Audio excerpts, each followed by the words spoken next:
The World Health Organization puts cancer as the second leading cause of death globally, with it being responsible for 1 in every 6 deaths. Now, according to worldcancer.org, about 10 million people die each year from cancer, with more than half of these deaths happening in the least developed parts of the world. Now, this troubling data on the global cancer burden calls for more action. As we commemorate this year's World Cancer Day, the aim is to create and spread awareness on the many forms of the disease, as well as mobilize action to reduce its global impact. Medical experts believe that early detection and quality treatment strongly improve the survival rates of many types of cancers around the world. The theme for this year's observation is Close the Care Gap. Close the Care Gap. That's the theme for this year. And we'll be looking how to close this gap and make a difference. So joining me now in the studio is a radiation and clinical oncologist, Dr. Bolanle Adegboyega. It's nice to have you join me this morning. Thank you very much. Good morning. Morning. Now, the word cancer sends shivers to the minds of any regular person who hears of it, any kind of cancer at all.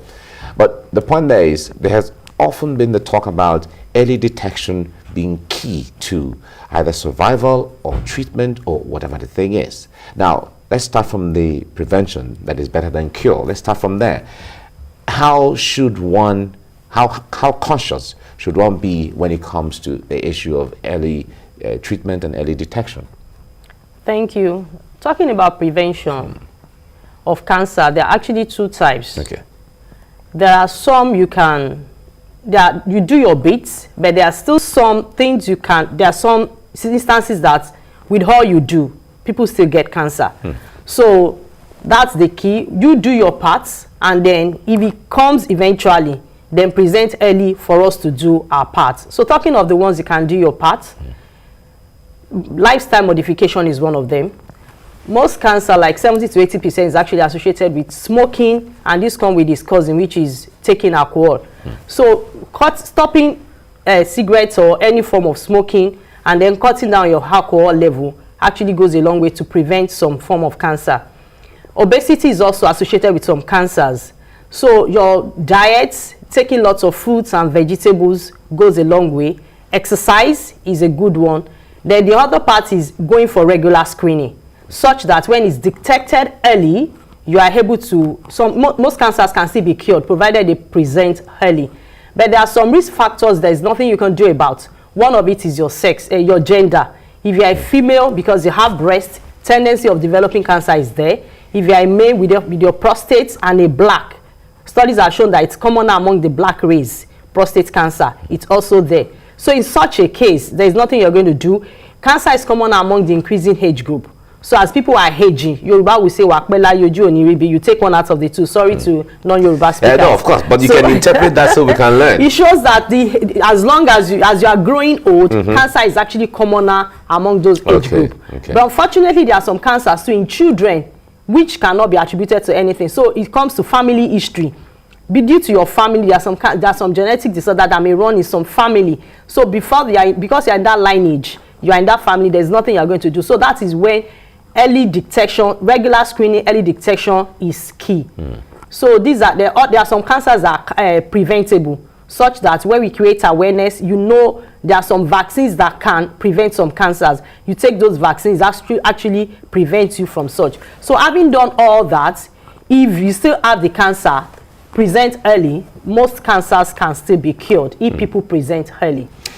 I like the word vaccine. When you mention vaccine, some vaccine, of course, it's not for all kinds of cancer, but talk to us about the issue of availability of vaccines on one hand, and also medicines to cure cancer on the other hand.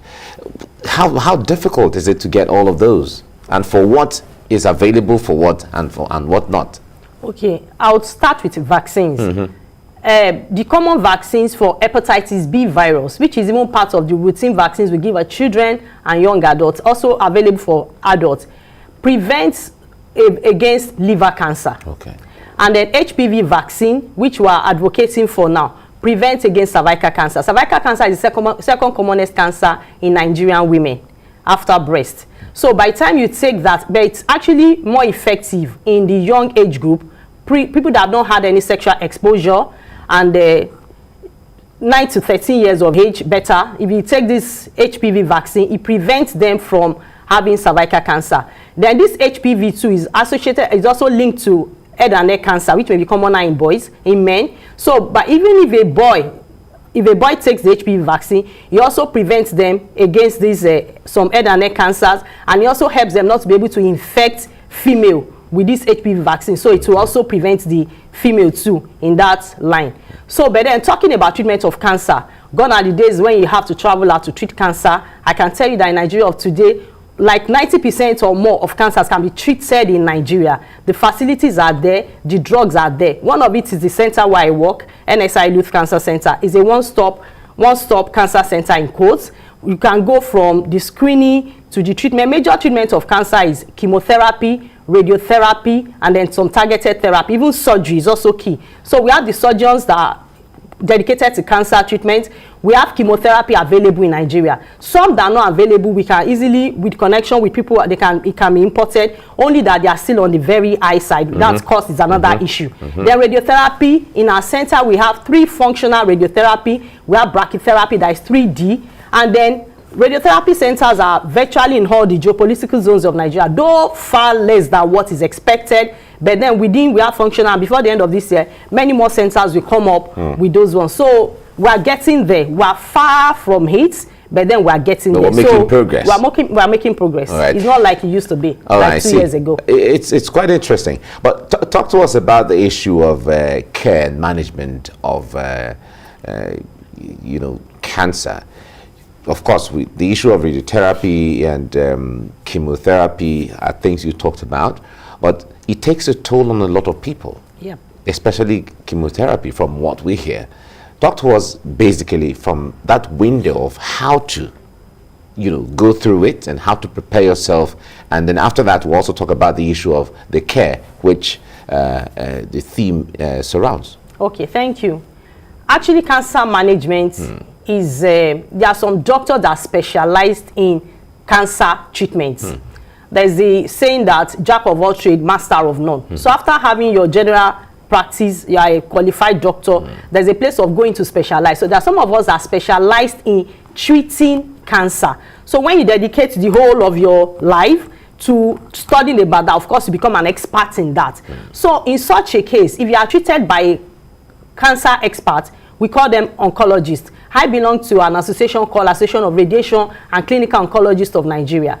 We specialize in treating cancer with radiotherapy, chemotherapy, targeted therapy, and other new innovation. There are some that are surgical oncologists. So the approach to surgery in those people is different from a general surgeon. And then abroad, people do medical oncologists, but here our training is combination of both medical and radiation oncology. So what I'm saying is that if you go to a specialist to get your care, then we already prepare first of all, we screen you, we know the stage, we follow guideline that applies all over the world.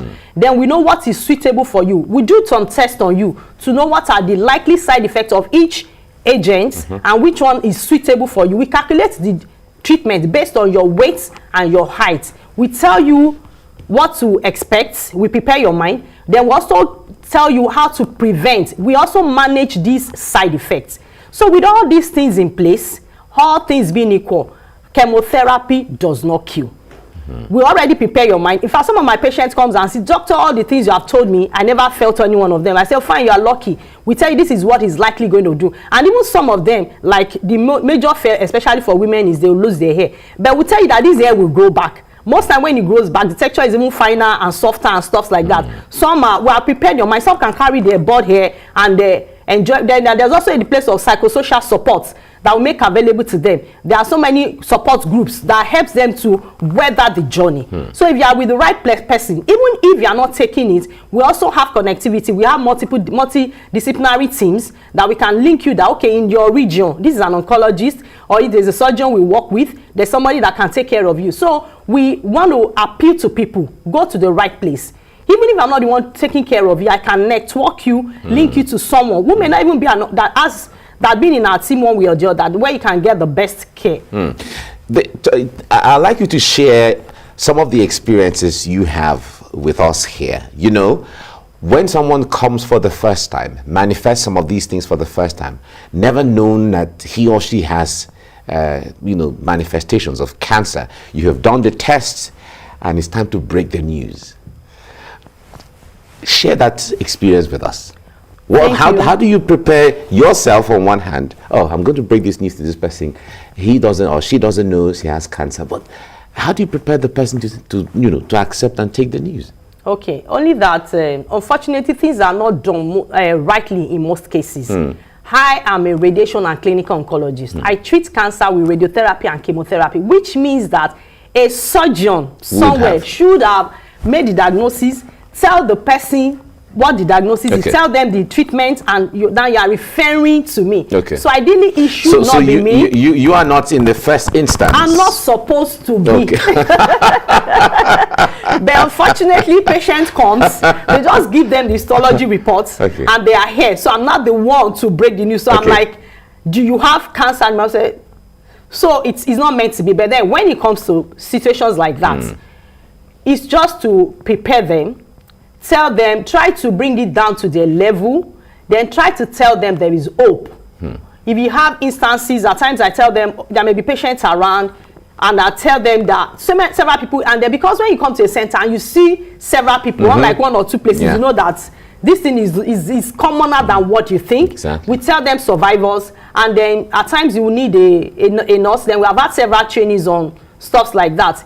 If they need to cry, you will relax. At times you cry with them, really. And there's no... As a way of making them feel better. No, it also gets to me. Wow. Actually, we also get burnt out. There are times I'll be like, there are times you leave your consulting, go to somewhere else and cry, especially when the situation is so pathetic. There's a young lady I'm treating. She's 22 years. They just did a screening in their environment. She had a lump, and in that case, you expect lump in that age group to actually be benign. So they did the biopsy. It was cancerous. Nobody told her. She came in naive. Nobody with that 22-year-old girl. Where am I going to start from? So in that case, I had to put myself in a situation and sit down and try to explain. She works a manual job, so it even goes beyond breaking the news. I started making connection how to get her treated. We're raising funds for her. As we speak, she just had her surgery. So we went through the journey with her. She had become my very close, but because I had to mentor her, get the fund, introduce support to her, connect her to so it's not just about breaking the news and backing off. So there are some that actually gets to us. So you go through the journey. We are human, and cancer has no respect for anybody. No, of course, who have cancer. So there's a way you go about it, and then at times you may bring in psycho-oncologists. At times when you know they are not taking it lightly, then you also carry the family along. Especially studies have shown that those that have family support, they tend to do well. So you carry their spouse, their children, carry them along and explain the process to them along. The other time, I saw I'm losing a patient. I had to tell the children, so as not to lose their hope, to tell them that they should maximize this time together. I'm not God. Miracles still happen. But tell them clinically this is, so that they start preparing so that it doesn't come to them as a shock. People see it, but they deny it.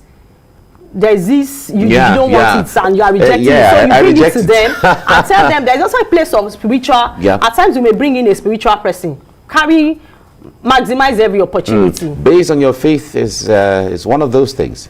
Now, you mentioned the issue of family, and that's really, that's key. In everything in life, generally, we feel that family is, it gives you a nest to rest. What specific roles does a family play in caring and supporting a cancer situation? Thank you. Family plays a very huge role. Right from the diagnosis, there's a place of denial. And then if care is not taken, you may lose the patient even from that, because they start going from one place to the other. So there's a place of educating the family on the situation at hand, on the possible treatment, on the likely side effects. like I tell my patient that when you are undergoing cancer, is just take it as a patient undergoing cancer treatment, especially chemotherapy part of it. Take it like somebody that is pregnant. Those 9 months are horrible. You get defaced, everything is swollen.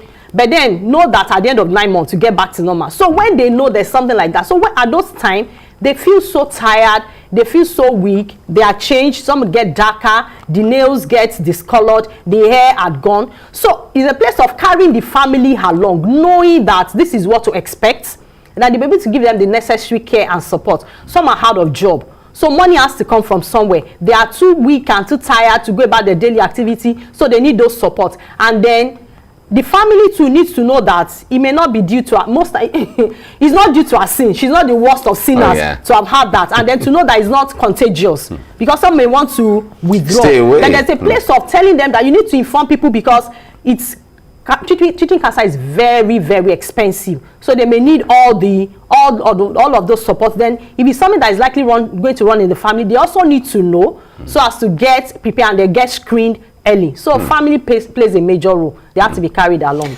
We'll talk about the issue of the cost later on, but let's talk about the theme. When it comes to close the care gap, how significant is this theme, and how should we be conscious of it?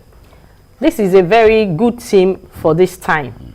There's a very, very big gap in the care, especially when it comes to our country like Nigeria. Few days ago, I had a patient from Sierra Leone. When she narrated the fact that they had just 2 oncologists in the whole of this country, a test as basic as mammogram, they don't have it. They only do biopsy, they cannot do immunohistochemistry, which is further characterized, and they have no radiotherapy center. I almost went to one corner and say, in the whole country? In the whole country. She had to come all the way from Sierra Leone. Or like, oh, I thought we are the worst of that. There's actually a country that is worse. So and this is the situation around the whole of sub-Saharan Africa. Until recently, there's no PET-CT scan in the whole of the sub-Saharan. People have to go to Egypt, they have to go to South Africa or to India to get PET-CT scan done. So things are changed, but there's still a big gap. The first is about awareness. There are so many myths and misconceptions about cancer, especially in this area. People say it is a evil arrow. We haven't written a paper on that. So when it happens, they start visiting spiritual houses, start using soap and taking bath and everything. I usually tell people that I'm a Christian, that it's better you know your enemy, so that when they're even calling the prayer point in church, you can raise your hand when you are compared to when you're in denial. So there's a gap about awareness. So we are creating the awareness, know that cancer is not an evil arrow. When you detect it, any abnormal growth, any abnormal bleeding that has not been there, any new change of color, present a doctor, get it tested. Good, more often than not, it may not be cancer. But then the few that will be cancer, you may miss it if nothing is done, and then you will not be able to present early. So when you know, so that's a gap in awareness. Another major gap is about treatment. We did a study and we discovered an average travel to access radiotherapy center in Nigeria is about 553 kilometers, which is not meant to be. These people are going to be here for 6 weeks, 7 weeks, and they need the support. So imagine somebody having to come all the way from Kano to Lagos for treatment, and then with that journey, everybody is out of job. It's not meant to be. So they need to close the gap in having radiotherapy center, preferably in every state. But at least let's start with the geopolitical zone, so it reduces that. Another one is about cost. It's too huge. Cancer is something that even the rich knows that treating cancer is very huge. It's very huge. So in this case, our health insurance should be able to cover. In best of countries, nobody pays for cancer out of pocket. In fact, there's a particular country, everything is taken care by the government. Our government is trying, but they still have a long way to go. So that's another gap that has to be closed. All right. Unfortunately, we don't have the time to go ahead, but I was just enjoying the discussion with you, and it looks like you've taken me to the classroom and, getting some of this thing into the mind. But however, some of the key things you have talked about is the issue of habits on daily living. We have to do that to prevent cancer, and the issue of family care and concern. Thank you so much, Dr. Bolanle Adegboyega, radiation and clinical oncologist. Thank you for talking to us this morning. Thank you very much. Thank you. Great.